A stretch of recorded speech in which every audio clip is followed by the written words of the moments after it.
Hello, and welcome to McCringe News at Noon. I'm Nye. And I'm Zan. Today we're taking a deep dive into the wild and crazy supernatural side of the Lock Haven campus. Starting with our Lock Haven gossip talk. We have a wide variety of juicy gossip from all over campus that will make you do a double take. Say what?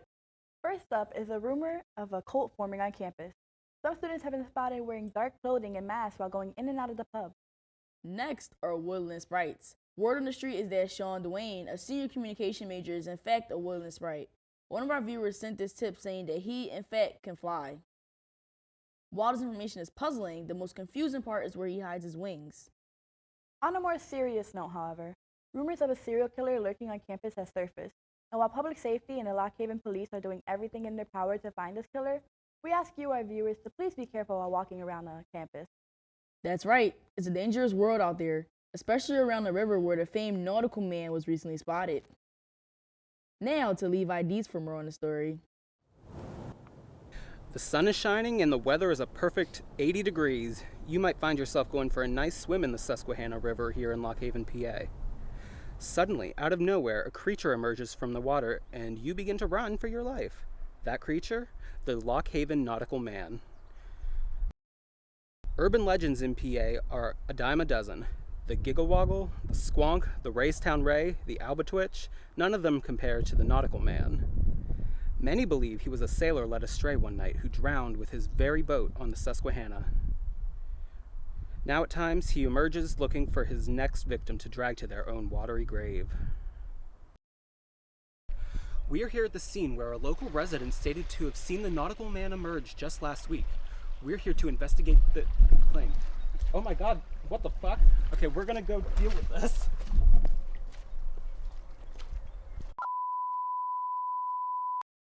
Welcome back to Levi, as I'm sure there will be quite an interesting story there. For now, though, recently Gen Z's new favorite conspiracy meme, Birds Aren't Real, has been trending on social media. The satirical conspiracy has started as a joke when Peter McIndome, a psychology student at the University of Arkansas, scribbled the claim, "Birds aren't real," on the back of a poster during a protest against another protest in 2017. As the public took hold of the movement, McIndome and had a friend built a fake history around the conspiracy, claiming later in a New York Times interview that it became an experiment of misinformation. Yes, we have been intentionally spreading misinformation for the past 4 years, but it's with a purpose, he told the Times. It's about holding up a mirror to America in the internet age. Breaking news! We just received a report about the serial killings. Now to Carrie Hoover live on the scene. Yet another murder has taken place at Lock Haven University. Victim Andrew Huffey has been found here at the University Commons after being stabbed 23 times in the chest. I'm here with witness to the murder scene, Jake Mallon, who's also an LHU student. How would you describe the suspect of the murder? Well, I describe him like aggressively blonde, like 5'2" maybe, wearing like a brown or maybe a maroon hoodie and some really awful boots. Actually, it looks a lot like you do. You're even wearing the same thing. Oh, well, I don't think I could dress as nice as her. Well, how do you feel about potentially being the next victim of this murder? I could never be the victim of a murder. I am a judo master. I could anybody. Well, just be aware, you might be the next victim, but I take pride in your confidence. We'll provide more details to this story as it progresses. Now just in, this is Carrie Hoover reporting to you live about a future murder. Wow. The victim is Jake Mallon, and he, unfortunately, tragically fell before his time on this earth. Now, back to you in the studio. Please tell me someone is calling the police. She just murdered that guy. No, that was just a friendly jab. But now on to Cassie Keller on the rumored cult on campus. Rumors of a mysterious cult forming on campus have been proven true. We got an exclusive look inside the McCult. Over the last week, a group of students in strange outfits have been seen coming and going from the old Eagle Eye room located in the lower level of the Parsons Union building. Some witnesses even report seeing these students worshiping at a strange altar. Well, It is kind of scary to think that there is a cult on campus, but I'd be lying if I said I wasn't kind of intrigued. Who knows? Maybe they're a nice cult. The group of students have adopted the name the McCult, a name eerily similar to that of communication professor Matthew McKeag. While we were investigating, we were able to see a new member get inducted into the cult. Several members of the cult had this to say. We often get mistaken for a group of McDonald worshippers, so when people actually sign up, they get very confused. Anybody and everybody is welcome to join us. We provide a safe place for those who wish to appreciate Dr. McKeag. Despite the name, we're actually not a cult. We're just showing appreciation of one of our favorite professors with a few rituals. We're certainly no danger to anyone. Although it is still unclear whether or not the cult has nefarious intentions, we will keep you, our dear viewers, updated on any cult-like activities. I'm Caster Keller, signing off. Now back to you. Glad to know this campus is going crazy. Anyways, now to an interview with the Nautical Man. For the first time in history, we've been able to get an exclusive interview with the Nautical Man and uncover the truth. I don't really know where the general story about me came from. I'm actually from the Hudson River. It's where my family is from as well. Third generation. I originally lived in a race town, but like the rent just got way too high, so I moved over here just because it's pretty cheap. It's a pretty chill place to live, honestly. Kind of like the people, that kind of thing. I can play my games in peace. No one really bugs me. Yeah, I actually stream a lot on Twitch. My handle is xnautical_man420x. I play a lot of Fortnite. It's probably one of my favorite games. You can catch me streaming about like 5 days a week, every weekday.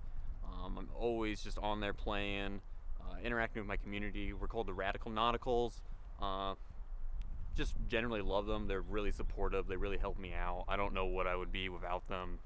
That kind of thing. It's just such a great thing to be a part of and to kind of like do for a living. So yeah, that's pretty much me. I'm just an ordinary dude. I live in the river, pay my taxes like everyone else. Just maybe tune in sometime to some of my streams. You can catch me playing and maybe you'll catch some dubs. Well, I guess that's it. This has been Levi Dietz, McCringe News. This just in. We're getting another update on the serial killings on campus. Now to Carrie Hoover live on the scene.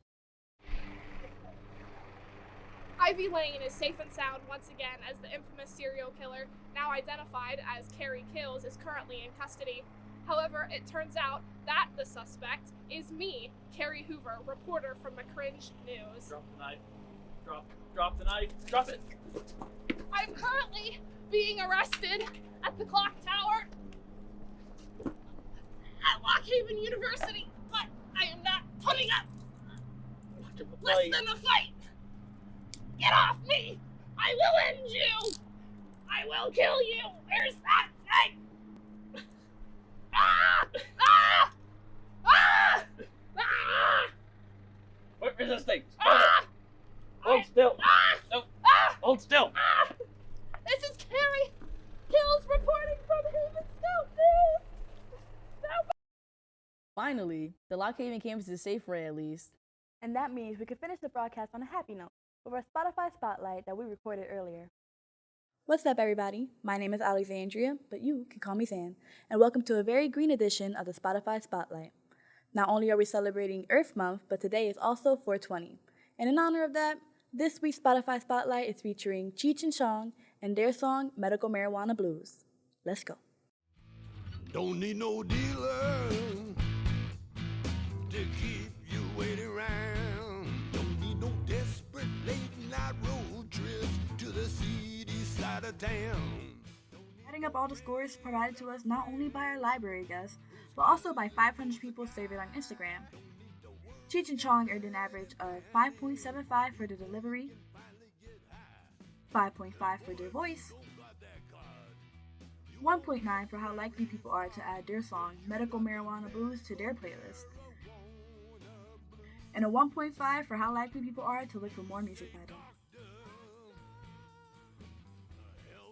giving them a total of 14.65 out of a possible 40.